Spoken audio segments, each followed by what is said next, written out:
I'm Shivangi Mukherjee. Welcome back to my channel. I make content on self-love, mindsets and personal growth. And in today's video, we are going to be talking about how to watch our inner dialogue. Before I dive into this video, I would like to begin by saying that I am not a therapist in any professional capacity, and this is not a professional advice on any grounds. This is just what I do in order to watch my inner dialogue. Now that that's out of the way, let's begin with the video. So what is inner dialogue? Inner dialogue is the inner voice inside your head that keeps you company. It is something that only you have access to. Inner dialogue is that gut feeling that tells you when something is amiss or something doesn't seem to be right. So why protect your inner dialogue? Here's why. Your inner dialogue is your North Star. It guides you as to which direction to take and which direction not to take. It builds your belief system, and therefore it is important to not have an exceedingly harsh inner dialogue. Should we not have a voice that is always critiquing us? If you had a little child, or let's go back to the time when you were little and something mean happened or someone was mean to you, you would, if you had a chance to go back in time, and I'm not saying change the events completely, but to offer some protection to yourself, you might have chosen that option, right? You would have protected yourself, right? I'm asking you to look at your inner voice as someone who is being that person who is mean to you. And therefore, it is increasingly important to protect you and protect yourself from that meanness. When we constantly surround ourselves with a negative voice, or people who are mean to us, or people who say bad things to us, it tells us that we are not worthy enough.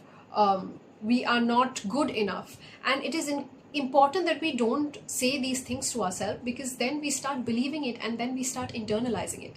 And once you start internalizing it, you don't really see that it could be any other way but what you've been told by your inner voice, that you're not enough, that you don't deserve good things in life. If you wouldn't be mean to that little child who was you, then don't be mean to yourself. Your inner voice that is being mean to you, you need to work on it in order for it not to be so critical. So how do we work on this inner voice that is, for the time being, working against us? And that brings me to the crux of my video. How to watch your inner dialogue. The first thing to do while watching your inner dialogue is to identify your goal. Now, it is not possible to have all positive thoughts all day, every day. That is not a realistic goal if you're trying to attain that, which is why it is important not to attain positivity, but neutrality for the time being. Our goal for the time being is to know what to do when our inner mean Karen or inner mean Chad shows up. The goal here is not perfection. The goal here is just to do better than you were doing yesterday.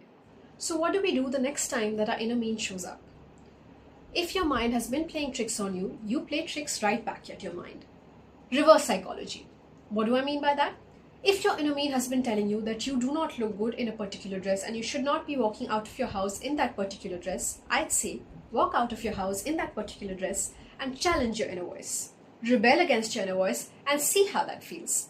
The next thing that you could do is, let's say, a more in your head sort of a thing that you could do is, if something that cannot be practically applied, for instance, outright rebelling against your inner voice by walking out in your dress so plainly, what you could do is, let's say your inner voice has been telling you that you're not worthy of a particular opportunity, and there are people out there who are far more deserving than you. Stay with that. Sit down with your inner voice and ask your inner voice, okay, I hear you, but could there be room for you to at least believe that I may be someday, sometime deserving of this opportunity? And see how that feels. If your inner voice keeps telling you that no, you'll never be deserving of this opportunity, then you know that this is not constructive criticism.